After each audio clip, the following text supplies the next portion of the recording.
que ça fait 3 minutes que t'es en game, tu t'ennuies.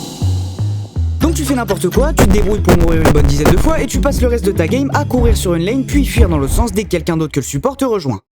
On pourrait dire que c'est la faute de cette game, que ça arrive, mais vu qu'une game sur deux tu tombes soit contre un immonde range top qui te mitraille sans vergogne, soit contre un counter qui t'empêche juste de jouer, tu finis toujours par te retrouver à flash ult la Lux support on CD, bien évidemment sous les applaudissements assourdissants de ton équipe, ils t'aiment, c'est des insultes. Des insultes et des menaces de mort principalement. Ah, et ça c'est ton adresse du coup. Alors peut-être pas que des menaces. Par chance, le plaisirologue que je suis est là pour essuyer tes larmes acides de joueurs de Garen grâce à 3 pilules qui vont les remplacer par un joli sourire.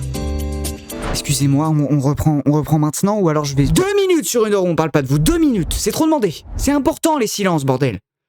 C'est quoi, la mort de votre mère, c'est de votre faute, voilà, et c'est fait. Donc on va commencer avec notre première pilule. L'une des caractéristiques principales de la top lane, c'est qu'elle est très isolée du reste de la carte. Ce qui fait que dès que t'as un mauvais match-up ou que tu prends un peu de retard, tu passes le reste de ta game sous ta tour en attendant un miracle.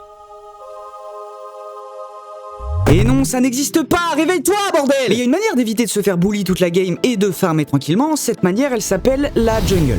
Donc là tu te dis, bah là on est même plus isolé, on est juste tout seul et le plaisir qu'on cherche c'est pas les crux qui vont nous l'apporter. Et comme d'habitude, tu dis que du vrai. Non c'est vrai. C'est vrai, t'as raison, t'es super. Farmer tous ces camps, gang de temps en temps si le laner t'a pas trop insulté et recommencer en boucle. En 2 full clear et 3 remarques de la DC, je suis à ça de me verser de l'eau de javel dans le crâne. À ça. Et c'est pour ça qu'avant de se lancer là-dedans, on va se servir de notre première pilule pour faire appel au truc le plus marrant sur cette terre. Un...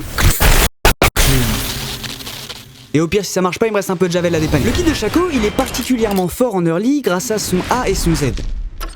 Le A, c'est un dash avec une invisibilité de 2 secondes qui, si on attaque un ennemi dans le dos pendant cette invisibilité, inflige toujours un coup critique. Et avec le Z, on place une box qui devient invisible au bout de quelques secondes et qui, quand elle est déclenchée, applique un fear puis attaque les ennemis aux alentours. Bon, tu me diras, même avec ça, on reste dans les abîmes de tristesse et de solitude que nous propose un clear jungle. Mais là où les box deviennent intéressantes, c'est que quand elles sont placées, elles restent 40 secondes avant de disparaître. Ce qui fait qu'au début d'une game, on a le temps d'en placer 2 avant même l'apparition des raptors. Et avec quelques autos et une dernière box avant de partir, on a terminé notre clear. Et on est totalement libre d'aller s'amuser. Mais où ça? La botlane c'est beaucoup trop loin, au mid il a son flash et au top pareil. Où est-ce qu'on peut aller s'amuser sans perdre énormément de tempo pour rien? Et bah il nous reste une dernière personne qui n'est pas occupée et qui probablement s'ennuie aussi à mourir. Qui est-ce que ça peut bien être? Qui peut être dans la jungle au début d'une game comme ça? Tout le monde se pose la question, hein. Et tout le monde aura la réponse dans la partie 2, à condition que tout le monde s'abonne. Bon, fais un effort, c'est toi tout le monde, abonne-toi!